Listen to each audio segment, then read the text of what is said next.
meanwhile, someone's whispered in his ear, "Pick B." They already know what one he's going to pick, but you cleverly write them in order to really point to the one that you want him to sign. Then when he initials it, signs off on it, then you convert that then to a national security memo. Like, there are all sorts of famous ones in the business, like NSC 68. That was the one right after the Korean War prepared to discuss the future threat of Russian conventional and nuclear weapons. There are millions of them, not millions, but there are many, many, many, many of them. These become they then control policy. That's why you go to all this trouble. You're controlling the policy. Well, what they wanted to do was to control the policy on torture, the whole torture program. And so then the president signs it, and once he signs it, well, then everybody else has got protection. Yes, exactly. Because if anything, the president believes he can do it in a war condition under the commander-in-chief authority, and you can get rid of the Fourth Amendment of the Constitution or anything else. Well, then that's all the minions want, and that gang of Yo and the cabal said, "Oh boy, now we've got the authority," and Rumsfeld then turns to his Christian. It's 7:35. Boykin. I always wondered why they didn't get rid of that guy. But there's a good reason for it, because he knew. He knew too much. He was the man who knew too much, because he went to his buddy down there in Gitmo, Godfrey Miller, and said, "Oh boy, Godfrey's got good ways to get information out of people. Let's send him over to Abu Ghraib." And all along, they took him over there, and then poor old Sanchez didn't know what the hell hit him. That poor old general, he was half stupid. And he sort of set aside as these guys came in from Gitmo with the brand of Rumsfeld on his back, and then decided to implement a program. But the question really is, that program, that torture program, has got to have intellectual, psychological, religious roots into the nature of Islamic society. Yes. And that is the corruption and the ultimate treason of the clerks. They bought that for a price. And my guess is that there is a fantastic story there of historians and Islamic scholars and psychologists and drug people and all sorts of people that contributed to it, because the Pentagon probably put out a request for proposals. And those requests for proposals are all listed within the Pentagon system. I mean, if someone could, when I used to fool with them, they weren't classified, the requests for proposals. And there were, I'm sure, there were hundreds of them were solicited to create the intellectual structure of the torture program, rooted in history and religion and psychology and the whole business. To think that those people from Appalachia knew anything about the roots or the tactics of torture that were the most effective for the Islamic prisoners, etc. That's crazy. There had to have been an intellectual structure that was created by the Pentagon through its RFP, through the request for proposals. I have seen that in the past in these kinds of situations, and I know historically they existed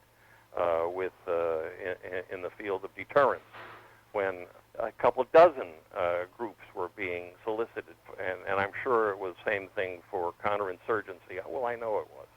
And all of those things tapping the brains of the academic community to carry out a program that the masters of the Pentagon wanted. I know it was true right after Ronald Reagan's speech for the SDI. Christ, request for proposals went out everywhere, Mm-hmm. and a friend of mine said, Jesus, he says, we can get money. The only way we can get money now is if we come up with information about the Strategic Defense Initiative. In other words, they become enthusiasms for the things that the bosses of the Pentagon Mm-hmm. want. And in this case, they wanted to make the program, torture program. Now, there was something in KOS, in Daily Kos the other day about Addington and drugs, using LSD again. And I'm not surprised. I'm sure that that was a part of the recommendation of these people that they solicited information on. They tried a lot of that in the 50s.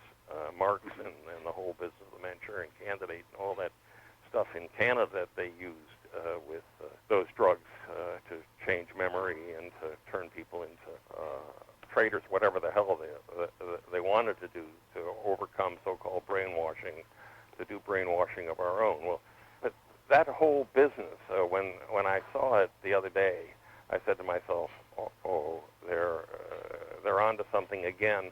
But that was simply another part of the so-called torture program, Mm-hmm. the drug aspect of it. Yeah. And that hasn't received much publicity outside of a guy or two claiming that he was drugged. I'm not surprised. When it gets in this kind of situation, anything goes. That's the bottom line. Anything goes. Yeah, there are no real restraints when they pay the money and they pay the piper and they get the results, and then they see if they're useful or not. Well, that's been done unofficially, but it gets done unofficially. But the problem is when it becomes policy, then it's done at a dramatically wider base. Yeah. Anyway, this whole torture program has got to have had an authority behind it. Otherwise, none of the political types and none of their civil servants type would have carried it out. People have to know that they would be risking Exactly. prosecution under really the Nuremberg laws. That's right. Process. And so that's why you go through this whole charade, and that's why you go to all of this finding an interpretation that the president wants and carrying it out because you want him to make the signature. You're glad you're doing it for the president because something that you believe you want done for your own reasons, for your own view of American history or the struggle you're in or simply career reasons. There's a lot of careerism involved in this. Guys taking these positions knowing that they'll advance their career. That's certainly true in all of those young lawyers that came out of Robertson's law school. Sure. Regent. Regent. All of those people. I mean, I used to deal with them, and you know what I had to do?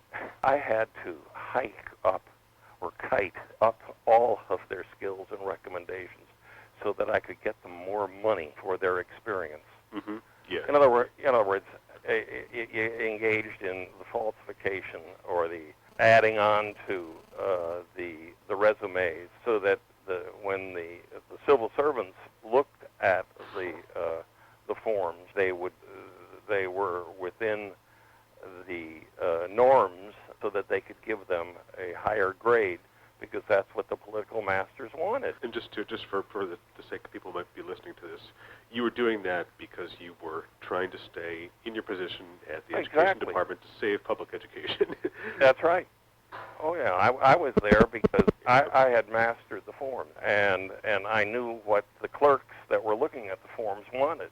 So they would send these young religious types to me, and I would look at it and do some magic with it. And instead of coming out as a GS7, they come out as a GS11. Mm-hmm.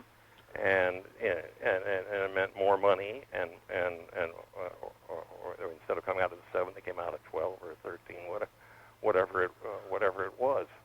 But I personally did that. It was a question of surviving. I was like a trustee. Yeah. So you were basically feeding or getting the Monica Goodlings of the day into the system. Exactly. Yeah.